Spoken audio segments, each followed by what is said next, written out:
Hi all, it's story time with Devin again. Happy New Year. Thank you all for coming and checking out my channel. So I wanted to make a quick video of a bedtime story tonight, and I'm excited to read this to you and share this with you and your family and your little loved ones. So the story I picked to read tonight is Snow White and the Seven Dwarves. This book was actually given to me in 1995, so I was going on 3 years old. So I'm excited to share this with you as I'm a big fan of Disney 150%. Once upon a time, there lived a princess named Snow White. Her black hair was dark as night, her lips were red as a rose, and her skin was as white as newly fallen snow. Snow White was so lovely that her vain and jealous stepmother, the queen, feared the girl's beauty would someday outshine her own. So, she dressed Snow White in rags and forced her to work as a scullery maid. But each day, just to be sure, Snow White's stepmother looked into her magic mirror and asked, "Mirror, mirror on the wall, who is the fairest one of all?" And each day the mirror replied, "You are the fairest one of all." Poor Snow White, that's her as the maid, and there is the evil stepmother. And so the time passed. From morning till night, Snow White scoured and scrubbed, with never a kind word from anyone. Only in her dreams did she find true love. One day while Snow White was working in the courtyard, a handsome prince suddenly appeared before her. Snow White was startled and ran into the castle. But as she passed a window, she heard the prince singing and stopped to listen. As she listened to his song, Snow White realized that this was the prince of her dreams. That very afternoon, the queen asked her usual question, "Magic mirror on the wall, who is the fairest one of all?" But this time, the mirror replied, "Snow White." In a rage, the queen summoned her royal huntsman. "Take Snow White into the forest and kill her." The huntsman protested, but the queen wouldn't listen. There's Snow White and her lovely prince. He is quite handsome. And the huntsman. Reluctantly, the huntsman led Snow White into the forest, but though he raised his knife, he could not bring himself to harm her. "Quick, child, run away, hide, and never come back." Snow White raced through the woods, her heart pounding with fear. A cold wind nipped at her heels. The brittle limbs of long, dead trees reached out, clawing at her dress, pulling at her hair. Blinded by tears, she tripped on a thick root and tumbled to the ground. That's her running away, and the huntsman protecting her, which was very good of him. Snow White lay there, sobbing for a long time. When she finally dried her tears and looked around, she saw a ring of friendly faces. There were birds and bunnies, chipmunks and squirrels, and even some graceful deer. Those gentle creatures listened to Snow White's sad story, then quickly led her away through the woods. Snow White followed her new friends to a sunny clearing, and there she saw a charming little cottage. "It's just like a doll's house," Snow White exclaimed. "I like it here." And since the door was open, she walked right in. Now kids, I do not advise anyone to just walk into an open house. Let me just say that. But since this is a fairy tale, it works. This is the little cottage that Snow White walks into, and these are her little forest friends. Inside the cozy cottage was a long wooden table and 7 little chairs. "There must be 7 children living here, 7 untidy children," she added, gazing at the dust and dirt and cobwebs all around her. "You'd think their mother would clean up after them," Snow White went on. "But maybe they have no mother. Maybe they're orphans. How sad." Then she had an idea. "If we clean the place up," she told her friends, "perhaps they'll let me stay." And so they all went to work washing and wiping and cleaning up the clutter. In no time at all, the little room was spick and span. Then Snow White went off to explore the rest of the cottage. And there's her cleaning. How nice. It's always important to help your friends and family. Upstairs was one big bedroom with 7 little beds. At the foot of each wooden bed, a name had been carved. Doc, Happy, Sneezy, Dopey, Grumpy, Bashful, and Sleepy. What funny names for children, Snow White mused. But speaking of Sleepy, I'm rather tired myself. And with that, she sank down across 3 of the beds and promptly fell asleep. The animals found other places to rest. Soon they, too, were sleeping soundly.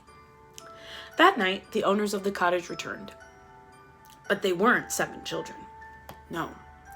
They were 7 dwarves, diamond miners by trade, home from a hard day's work.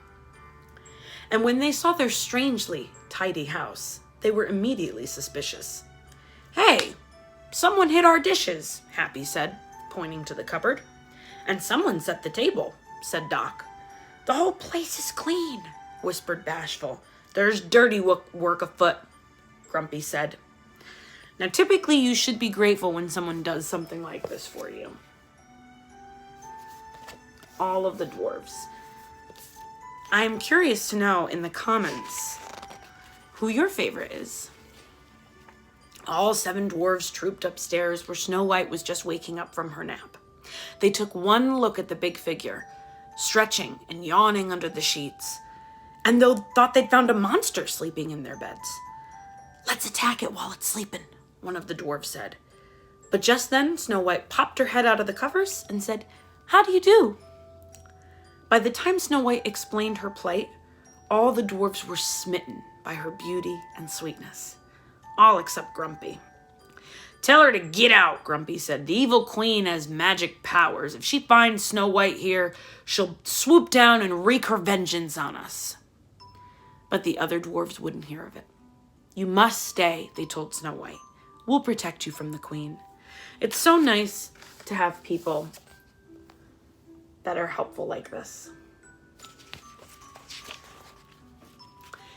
Meanwhile, at the castle, the queen had learned from her mirror not only that Snow White was alive, but exactly where she was living. The queen decided to do away with the girl herself, calling upon her evil powers, a bit of mummy dust, some secret spells, a bolt of thunder, a flash of lightning. The queen made a potion that transformed her into an ugly old hag. Then she opened her book of magic. "Poisoned apple," the queen read aloud. "The sleeping death. One taste of the poisoned apple and the victim's eyes will close forever." She smiled a cruel smile when she saw there was but one cure. The victim can be awakened only by love's first kiss. Love's first kiss. "Ha!" the queen cackled. "No fear of that. The dwarves will think she's dead and bury her alive." And there's her drinking the potion. See, she has long hair now. That same night, Snow White and the 7 dwarves sang and danced into the wee hours. Before they went to sleep, Snow White told the dwarves a bedtime story, all about the handsome prince of her dreams. Then she went upstairs to bed.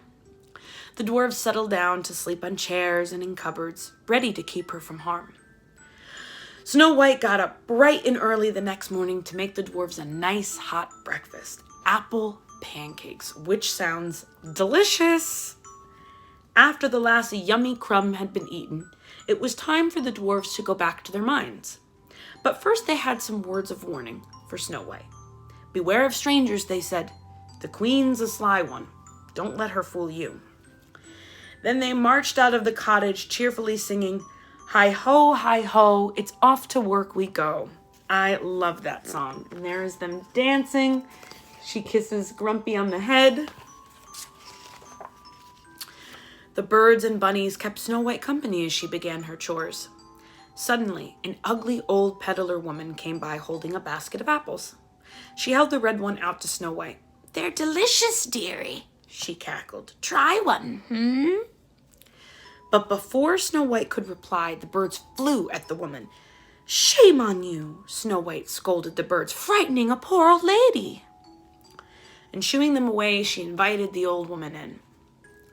Once inside, the woman offered the apple again. "This is no ordinary apple," she said, smiling toothlessly. "It's a magic wishing apple. One bite and all your dreams will come true." Snow White, who knew a lot about dreams but little of evil, reached for the apple, and her friends, who knew the difference between a harmless old woman and a wicked queen, raced off to find the dwarves. And there she is, about to eat the apple.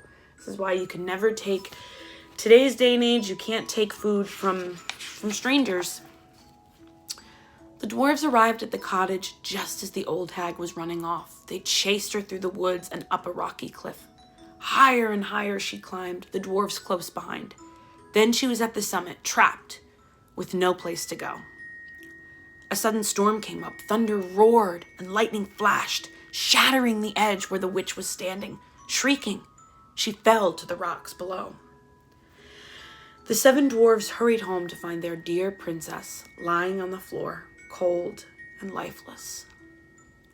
Snow White was so beautiful even in death that the dwarves could not find it in their hearts to bury her. Instead, they made a coffin of glass and gold and vowed to watch over her forever. It wasn't long before the prince, who'd been searching far and wide for the fair Snow White, rode up to the cottage. And there's the witch falling. Sadly, the prince knelt beside Snow White's coffin. Then he leaned down and kissed her. No sooner did Snow White feel that kiss than her eyes fluttered open. She was alive. The 7 dwarves danced with joy as Snow White and the prince embraced. Then the prince lifted the princess onto his white horse, and off they went to live happily ever after, of course.